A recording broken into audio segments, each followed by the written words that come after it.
अखंडे मंडलाकारं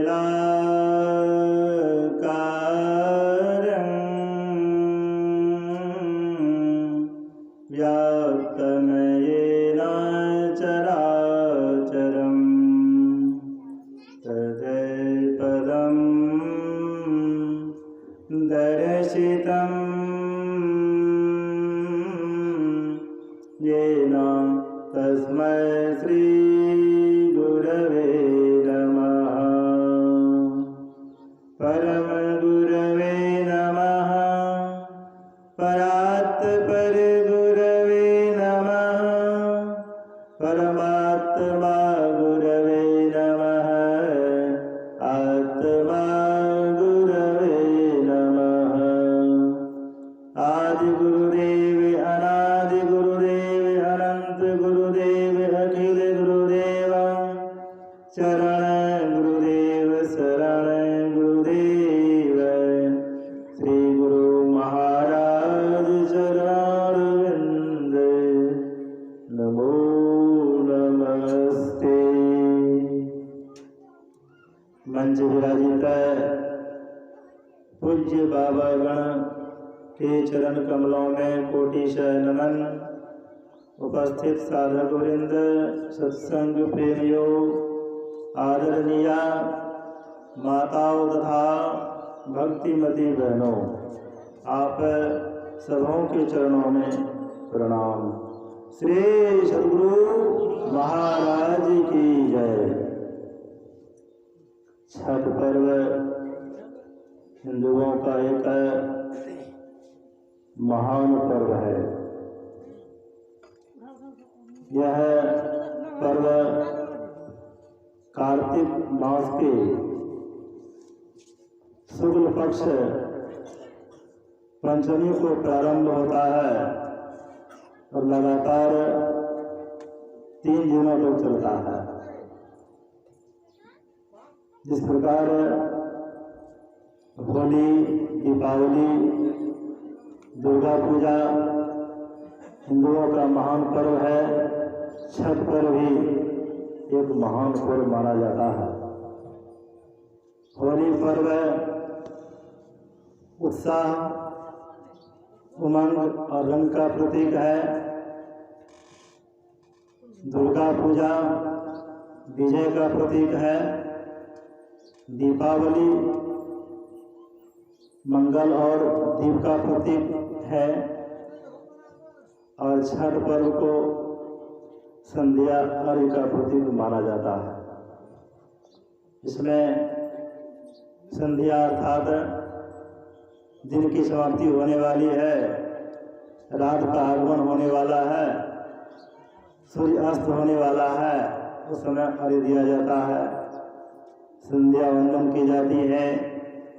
फिर रात्रि की समाप्ति, दिन का आगमन, सूर्योदय होने वाला है, सूर्य उदित हो गया है, उस समय अर्घ्य दिया जाता है। सूर्य को अग्नि का प्रतीक माना गया है। सूर्य से हमें मानवों को बहुत बहुत लाभ है। अगर सूर्य की रोशनी बंद हो जाए, संसार अंधकार में हो जाएगा, आरती की गर्मी समाप्त हो जाएगी। सूर्य बहुत अधिक गर्मी है। इस गर्मी को मर्यादित करने के लिए, नियंत्रित करने के लिए परमात्मा चंद्रमा की सृष्टि किए हैं। बाहर में जो सूर्य है उनसे भी हम लोग बहुत बहुत उपकृत हैं। जैसे जाड़े के मौसम में सूर्य अमृत के तुल्य माना जाता है। विटामिन सी की प्राप्ति होती है। खास करके जब सूर्योदय होता है, जब सूर्य में लालिमा रहती है, उस समय सूर्य का दर्शन करना चाहिए और मुंह खोल करके उनका पान करना चाहिए। अगर खाली देह में उनकी किरण पड़ती है, बहुत बहुत लाभ होता है।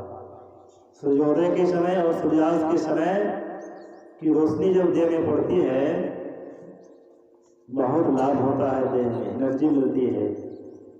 और बहुत लोग स्नान करने के समय सूर्य मुंह होकर के जल गिराते हैं, उस जल को छेदते हुए जब उनकी किरण देह में पड़ती है उनसे भी शरीर में एनर्जी मिलती है। और सुबह सुबह जब धूप निकलती है पेड़ पौधे पहाड़ जड़ी बूटियों को छेदता हुआ किरण देह में पड़ती है। बाहर में जो सूर्य है उनकी जो पूजा की जाती है ये क्या है, एक प्रकार का प्रतीक माना गया है। जैसे नक्शा को हम लोग देखते नहीं है, नक्शा को देखते हैं, नक्शा को देख करके जमीन निकालते हैं, जमीन पर जाते हैं तब उस खेत को कोड़ते हैं, आबादते हैं, खेती होती है। इसी प्रकार यह तीर्थ व्रत जो है यह त्योहार जो एक प्रतीक है। बाहर में जो त्योहार होता है उनसे आंशिक लाभ होता है, और अंदर में जो त्योहार है व्रत है उस व्रत को करने से संपूर्ण लाभ की प्राप्ति होती है। जो भजन ध्यान सत्संग सिमरन करते हैं ये सब दिन सूर्य की पूजा करते हैं। गुरु महाराज की वाणी में आया है, आहो भाई ब्रह्म ज्योति पार करू हो, कमल सहस्र दल ज्योति करे झालामाल। त्रिकुटी में सूर्य उगे, त्रिकुटी महल में सूर्य का दर्शन साधक लोग करते हैं।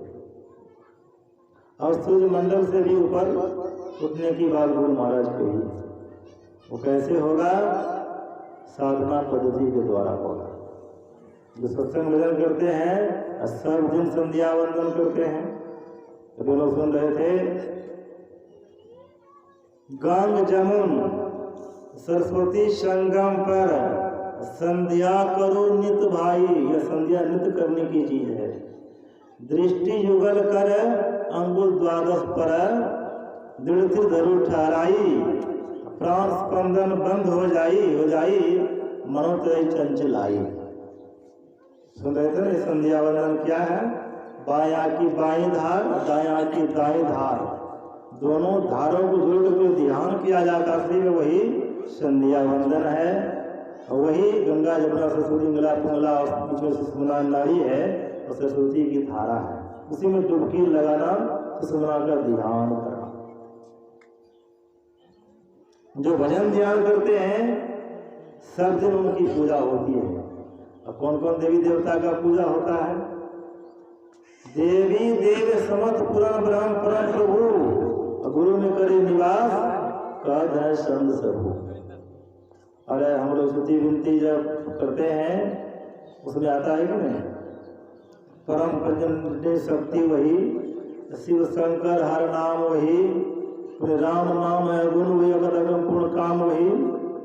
अर्थात सब दिन हम लोग राम की भक्ति करते हैं सत्संग, भक्ति होती है राम की, करते हैं सत्संग, भक्ति होती है शिव की, भक्ति होती है भगवती की, दुर्गा की, कृष्ण की।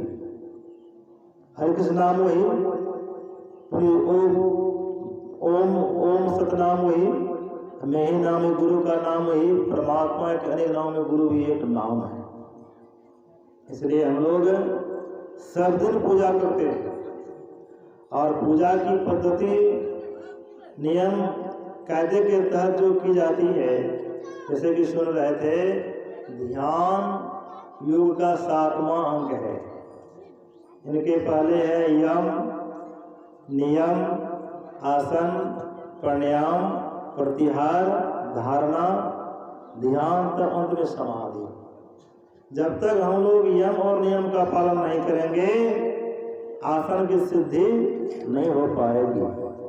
और दिन आसन से देर तक बैठे रहने के बिना ध्यानाभ्यास नहीं हो सकता। और ध्यान के विषय में जो हम लोग सुन रहे थे, यदि शैल समम पापम विस्तीर्णम बहुयोजनम। हम लोग आंख बंद करते हैं, अंधकार दिखलाई पड़ती है, कई योजन तक फैला हुआ 4 कोस का एक योजन होता है, कई योजन तक फैला हुआ पहाड़ के समान अंधकार में पाप हो, ध्यान करने से क्या होता है? महाप्रकाश मिटल अंधियारी, सुख भयल बहु तेरे, गुरु कृपा की कीमत नहीं, मिटल 84 फेरे। ध्यान करने से क्या होता है? पाप का भेदन होता है, खंडन होता है। ध्यान योग के समान पापों का नष्ट करने वाला कभी कुछ नहीं हुआ है। इसलिए जो बड़े बड़े महापुरुष हुए हैं सबके सब ध्यान किए। भगवान श्री राम भी ध्यान करते थे। प्रसंग है, निशि प्रवेश मुनि आयासु दिन तभी संध्या वंदन किन्ना। विश्वामित्र मुनि के आदेश पर भगवान श्री राम लक्ष्मण संध्या वंदन करते हैं। अब भगवान श्री कृष्ण भी ध्यान करते थे। भागवत स्कंद 11 में आया है, ब्राह्मे मुहूर्ते उत्थाय वायुर अस्पृश माधव दद्यो कृष्ण कर्ण आत्मानं तमसा परम। भगवान श्री कृष्ण प्रत्येक दिन ब्राह्म मुहूर्त में जग जाते थे और जगते थे, हाथ मुंह धोकर खुला आचमन करके ध्यान में बैठ जाते थे। उसमें उनका रोम रोम आनंद से खिल उठता था। अब भगवान शिव तो ध्यान करते ही थे। भगवान शिव की मूर्ति को हम लोग देखते हैं, अब मूर्ति को देखने से पता चल जाता भगवान शिव कितने बड़े ध्यानी थे। और माता पार्वती जी भी ध्यान करती थी। माता पार्वती जी भगवान शिव के स्वरूप का ध्यान करने लगी। जब उनकी तपस्या पराकाष्ठा तक पहुंच गया, उनकी तपस्या से धरती डोलने लग गई, इंद्रासन डगमगाने लग गया। सभी देवी देवता भगवान विष्णु के दरबार में जाते हैं, प्रभु दुनिया नहीं बचेगी। माता पार्वती जी तब कर रही है भगवान शिव से विवाह करने के लिए, और भगवान शिव व्रत ले लिए मैं विवाह करूंगा है। अब कैसे क्या होगा? तो भगवान शिव कहते हैं, वैसे तो मैं विवाह नहीं करने का अखंड व्रत ले लिया था, लेकिन आप मेरे गुरु तुल्य हैं, माता पिता तुल्य हैं। जहाँ पर माता पिता की आज्ञा हो जाती, गुरुदेव की आज्ञा हो जाती है, वहाँ वचन टूट जाए तो कोई खास बात नहीं है। ठीक है, मैं उनसे पानी ग्रहण करने जरूर जाऊंगा। भगवान शिव की समाधि भंग होती है, सप्तऋषि के रूप में जाते हैं। जहाँ माता पार्वती तपस्या कर रही थी, ध्यान कर रही थी, वहाँ पहुँचते हैं। अब भगवान शिव की निंदा करना प्रारंभ करते। माता पार्वती जी क्या कहती है? महादेव गुण भवनम विष्णु सकल गुण धाम, जय कर मन समझाहि रमाय ताहि ताहि सन काम। अभ्यर्थी भगवान शिव की निंदा कर रहे हैं, उनको मैं अच्छी तरह से जानती हूँ। भले ही विष्णु सकल गुण धाम, गुण के निधान हैं, लेकिन मुझे भगवान शिव ही चाहिए। अरे आप तो सप्तऋषि हैं, मैं जिस शिव जी के स्वरूप का ध्यान करती हूँ, खुद वो भी आकर कहे, उनकी बात को मैं नहीं मान सकती। क्योंकि हमारे पूज्य गुरुदेव नारद बाबा, इस जन्म के उनके गुरु नारद बाबा ही थे। माता पार्वती गुरु नारद बाबा थे। हमारे गुरुदेव पूज्य नारद बाबा इसी रूप का ध्यान करने के लिए बताए हैं। इसी रूप के ध्यान में सफलता की बातें बताए हैं। संत महापुरुष और वाणी झूठी नहीं हो सकती। संत वचन करे नहीं ज्यों काली का लीक है, पलटू साफ हो गए, सोई बात है ठीक। आप व्यर्थ निंदा करते हैं, फिर निंदा किए जा रहे हैं, निंदा किए जा रहे हैं। माता पार्वती जी कहती हैं, केवल निंदा करने वालों को ही पाप नहीं होता, निंदा सहन करने वालों को भी पाप होता है। अगर आप यहाँ से नहीं जाएंगे, मैं ही जा रही हूँ। माता पार्वती जी जो कदम आगे बढ़ाती है, भगवान भोलेनाथ प्रकट हो जाते हैं। आगे क्यों बढ़ेंगे? जिनकी तपस्या कर रहे हैं वो मूर्ति सामने है, फिर उनसे मिलेंगे कैसे? विवाह करने के लिए उनसे ध्यान कर रहे थे, कर रही थी। लज्जा भाव, नारी का आभूषण लज्जा है। फिर आपस में बातचीत होती है, मिलन नहीं हुआ, भगवान शिव बारात लेके जाते हैं, तब शादी होती, विवाह होता। मतलब क्या हो गया? माता पार्वती जी भी ध्यान करती थी, अब भगवती सीता जी भी ध्यान करती थी। प्रसंग है, जिस समय हनुमान जी माता जी की शुद्धि को लेकर के भगवान श्री राम के पास आते हैं। भगवान श्री राम हनुमान जी से पूछते, हनुमान जी पता चला कि आप लंकागढ़ गए थे क्या? नहीं प्रभु, मैं लंकागढ़ नहीं गया था। आप जो अंगूठी दिए ना, उसी अंगूठी के सहारे में लंकागढ़ पहुंच गया। कहते सुना है कि लंका को जला दिए। नहीं प्रभु, मैंने लंका को नहीं जलाई। लंका जली है। लंका कैसे जली है? तो रावण के पाप से, विभीषण के जाप से, माता जी के संताप से, आपके प्रताप से लंका जली है। लंका से तूने आया कैसे? जब मेरी अंगूठी के सहारे गया आया कैसे? हाँ, माता जी चुड़ावनी थी ना, उन्हीं के सहारे हम चले आए। सब काम किए अपने, लेकिन अपनी कोई बात नहीं। भगवान श्री राम कहते हैं, अच्छा बताओ सीता जी किस तरह की है, कैसी है, क्या हालत है उनकी? पूछते हैं पद के रूप में। पूछत है रघुवीर सियासुधि, नयन सरोजन में बड़ी बारी, तात कहो कई भांति करे, सिय प्राण प्रखेरन की रखवारी। कैसे रहे कई ठाम रहे, कई भांति मिले मिथिलेश कुमारी, क्या मेरे बिना सिय जीवित है, वो हनुमान को प्रिय प्राण प्यारी। जो सीता जी जंगल जाने किसी मुझसे कहा करती थी, जिये गुनु दे नदी गुनु वारी, वैसे ही नाथ पुरुष गुनु नारी। वो सीता जी अभी तक मेरे वियोग में कैसे जीवित है? कैसे रहे कई ठाम रहे, कई भांति मिले मिथिलेश कुमारी, क्या मेरे बिना सिय जीवित है, वो हनुमान को प्रिय प्राण प्यारी। हनुमान जी कहते माता जी तो जीवित है, मरने में कोई संदेह नहीं। हनुमान कैसे जीवित है, पर मरने में कृपा दे संशय नहीं। भगवान श्री राम का संदेह नहीं है, संशय नहीं, फिर मरती क्यों नहीं देगा, प्रतिज्ञा क्यों नहीं करती है? तो हनुमान जी कहते हैं प्राण तेरे उर अंतर से, तब ध्यान कपाट लगावत जाना। जब जब माता जी को आपको सुधी आती, विकल हो जाती है आपकी याद में, अचेत हो जाती है। जब हम लोग अचेत हो जाते हैं, जब जागृता अवस्था जब आत्मा आज्ञा चक्र में रहती है, और जब स्वप्नावस्था जब आत्मा कंठ में, जब अचेतावस्था में गहरी नींद में जाती है, आत्मा हृदय में छाती में चली जाती है। फिर जब आपकी चेतना आती है, हृदय से जीवात्मा को उनका 10वीं द्वार में आज्ञा चक्र योग हृदय में टिका देती है। प्राण बसे पद पंकज में, जम आवत है पर पावत नहीं। जमदूत पकड़ने के लिए जीव को आते हैं, लेकिन स्थूल देह में जीव तो है नहीं, 10वीं द्वार में टिका दी है जीवात्मा को, वहाँ जमदूत तो पहुँच नहीं सकते। जम आवत है पर पावत नहीं। इसी को गोस्वामी जी लिखते हैं, नाम पारो दिवस निधि, ध्यान तुम्हार कपाट, लोचन निज पर जंत्रिता है, तो जाहि प्राण कई बार। अर्थात दिन रात जो आपके नाम का स्मरण करते हैं, जब करे प्रहरी है, पहला देने वाला पुलिस है, प्रहरी है। नाम पारो दिवस निधि, ध्यान तुम्हार कपाट, आपके स्वरूप का जो ध्यान कर वही किवाड़ी है। लोचन निज पर जंत्रिता है, अपनी शरद को, अपने ख्याल को आज्ञा चक्र में, आपके चरण में अर्थात गुरु हरि चरण में आज्ञा चक्र टिकाए रखती है। प्राण जाए किस बार, अर्थात प्राण निकले किस मार्ग, मतलब क्या हो गया? भगवती सीता जी भी ध्यान करती थी, या हम लोगों को ध्यान नहीं करना चाहिए?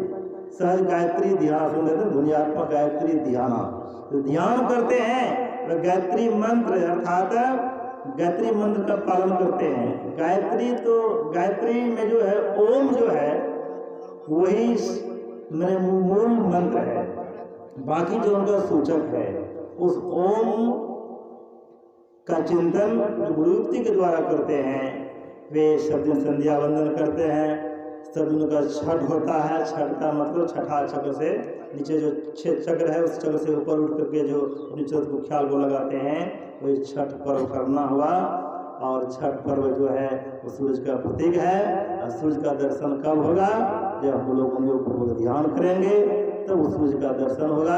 और सूर्य का दर्शन जब हो जाता है, भाव प्रकाश अंधियारी, अंधकार से हम लोग प्रकाश में चले जाते हैं। देवता कोटि के भक्त हम हो गए, देवता लोग प्रकाश में बसते, हम लोग अंधकार में हैं। देवता लोग हमसे सुपर है, जो साधक प्रकाश मंडल में चले गए देवता के तुल्य हो गए, और जो साधक सदमंडल में चले गए देवता से ऊपर उठ गए। जैसे ब्रह्मा विष्णु महेश विशेष देवता है, इस सदमंडल में उनका वास आता है। और संत महापुरुष जो होते हैं शब्दातीत पद में रहते हैं। सबसे बड़े हैं संत, दूजा नाम है, ये 10 अवतार उन्हें प्रणाम है, ब्रह्मा विष्णु है, सकल संसार है, बिहारी पलटू सबसे ऊपर संत मुकुट सरदार है। इसलिए संत संयोजन कला ताको है ठिकाना, अर्थात सभी उद्धरणहार उसी का उद्धार होगा। इसलिए सत्संग नित और ध्यान निता रहिए कर संलग्न हो। उसके लिए शर्त है व्यभिचार छोड़ी, नशा हिंसा झूठ करना चाहिए। श्री सद्गुरु महाराज की जय।